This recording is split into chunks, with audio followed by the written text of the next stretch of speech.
आज हम इसका अभ्यास कार्य करेंगे। ठीक है, तो इसमें पहला प्रश्न है, सर वेंकट रमन को किस वर्ष नोबेल पुरस्कार मिला। यहाँ पर 4 ऑप्शन दिए गए हैं।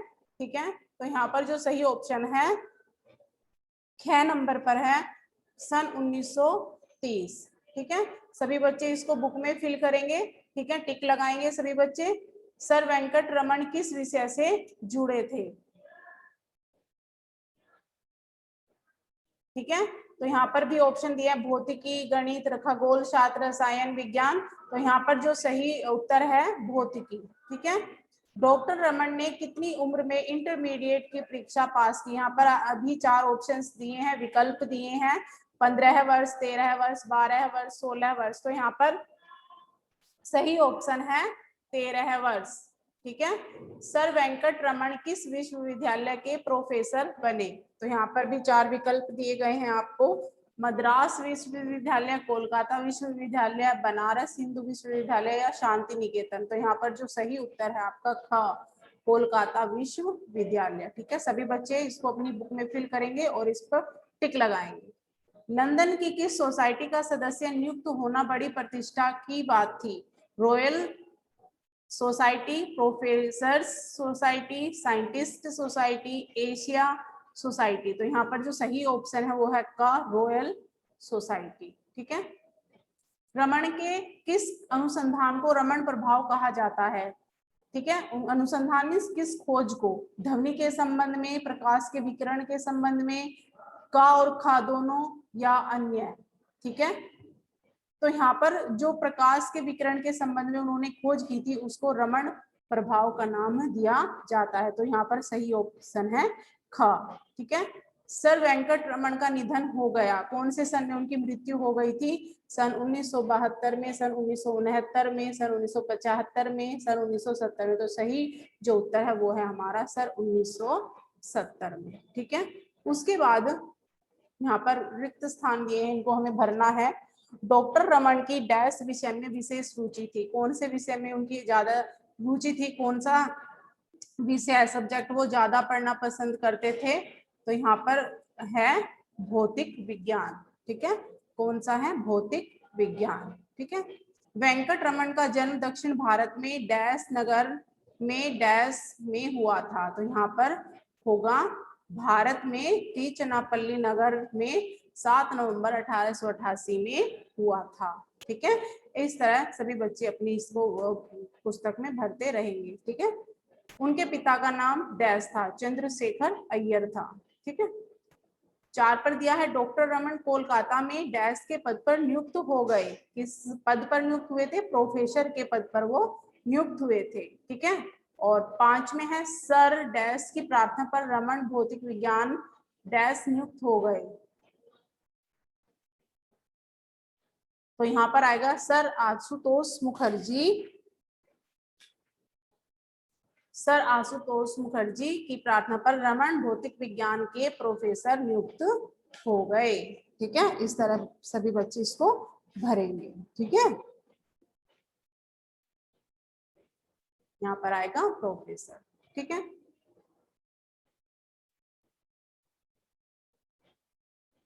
ठीक है, यहाँ पर दिया है वाक्य बनाओ, यहाँ पर दिया है वाक्य बनाओ, जहाँ पर ये शब्द दिए हैं इनसे हमें एक एक वाक्य बनाना है। ठीक है, ये हम अपनी नोटबुक में करेंगे। ठीक है, उसके बाद यहाँ पर दिया है भाषा बोधन में नीचे लिखे शब्दों का प्रयोग इस प्रकार करो कि उनके अर्थ में सूक्ष्म अंतर स्पष्ट हो जाए। देखो, ना समझ और मूर्ख दोनों पढ़ने में एक जैसे हैं लेकिन इनमें थोड़ा सा अंतर है, तो हमें वाक्य भी उसी तरह से बनाना है। ठीक है, ये भी हम अपनी नोटबुक में करेंगे। ठीक है, ये बुक में नहीं करेंगे। ठीक है, फिर खामी दिया है, तुम जानते हो कि विशेषण शब्द संख्या की विशेषता बताते हैं। जो विशेषण शब्द होते हैं वो किसी संख्या या सर्वनाम की विशेषता बताते हैं, पर कुछ विशेषण अन्य विशेषण की भी विशेषता बताते हैं। मतलब कुछ विशेषण शब्द ऐसे होते हैं जो विशेषण की भी विशेषता बताते हैं, उन्हें हम परविशेषण कहते हैं। जैसे उनका हृदय अत्यंत कल्याणकारी है, तो यहाँ पर कल्याणकारी विशेषण शब्द है और अत्यंत यहाँ पर परविशेषण है। ठीक है, प्रविशेषण है। वह बहुत प्रसन्न दिखाई दे रहा है, तो प्रसन्न यहाँ पर विशेषण और बहुत यहाँ पर प्रविशेषण है। ठीक है, इसी तरह जैसे यहाँ पर उदाहरण दिए गए हैं उसी की तरह हमें नीचे दिए गए शब्दों का भी प्रयोग करना है। ये भी हम अपनी उत्तर पुस्तिका में मीन्स नोटबुक में करेंगे। ठीक है, जैसे अधिक से एक वाक्य बनाएंगे, जैसे वह बहुत अधिक शक्तिशाली है, अधिक शक्तिशाली, तो शक्तिशाली यहाँ पर विशेषण शब्द हो गया, अगर हम उसके साथ अधिक लगा देते हैं तो वहां पर वो हमारा प्रविशेषण शब्द बन जाता है। ठीक है, इस तरह हम इन चारों को भी नोटबुक में करेंगे। ठीक है, यहाँ पर कुछ विशेषण शब्द बनाए गए हैं, नए विशेषण, जैसे उच्च से बनाया उच्चतर, तर लगा दिया है यहाँ पे, फिर बना दिया हमने तम लगा के उच्चतम। इसी तरह इनको लिखेंगे दिव्यतर, दिव्यतम, समीपतर, समीपतर, जटिलतर, जटिलतम, सुगमतर, सुगमतम। इस तरह ये भी हम अपनी नोटबुक में करेंगे। ठीक है, ये भी बुक में नहीं फिल करना है हमें। ठीक है, ठीक है, यहाँ पर आपका पाठ संख्या है और यहाँ पर पाठ नाम का नाम है, और इधर आप दिनांक डालेंगे और नीचे लिखेंगे मौखिक प्रश्न। ठीक है, उसके बाद आप यहाँ पर प्रश्न उतारेंगे। प्रश्न नंबर क, प्रश्न है आपका,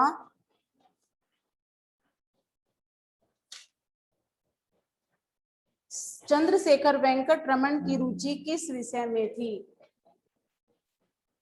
चंद्रशेखर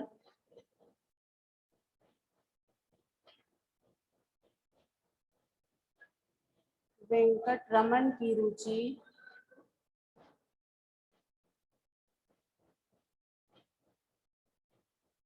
किस विषय में थी?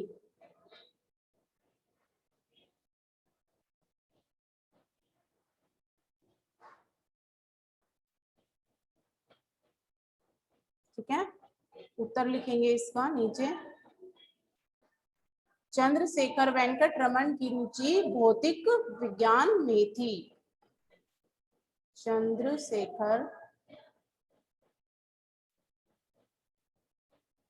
वेंकट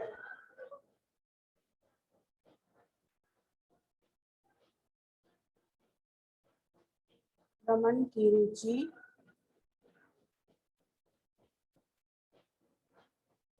भौतिक विज्ञान में थी। ठीक है, उसके बाद प्रश्न था,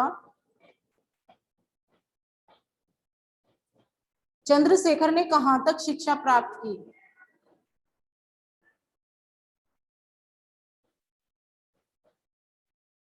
चंद्रशेखर ने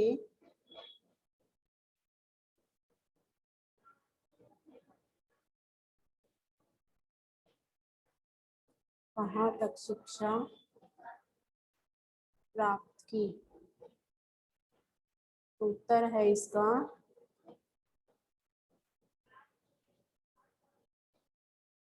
चंद्रशेखर ने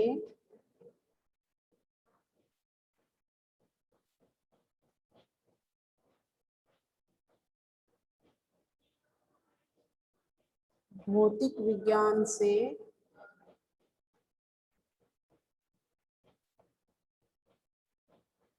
एमएससी किया।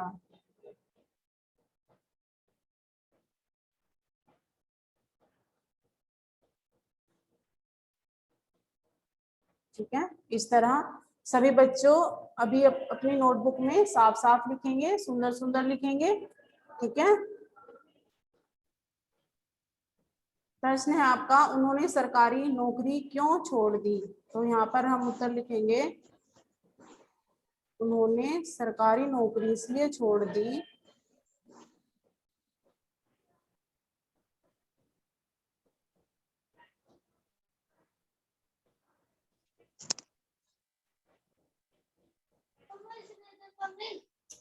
इसलिए छोड़ दी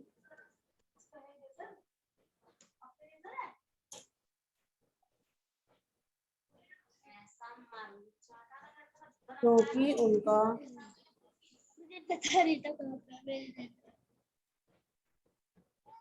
विज्ञान प्रेम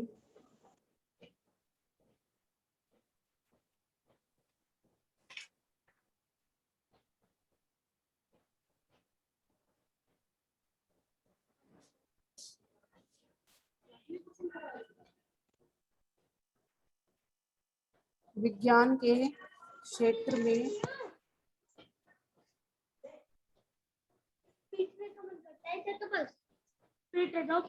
पीछे जाओ।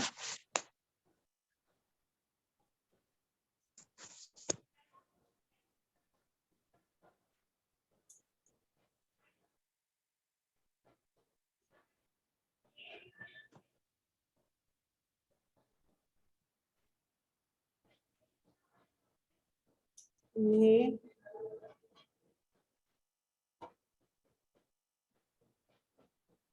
प्रेरित करता रहा।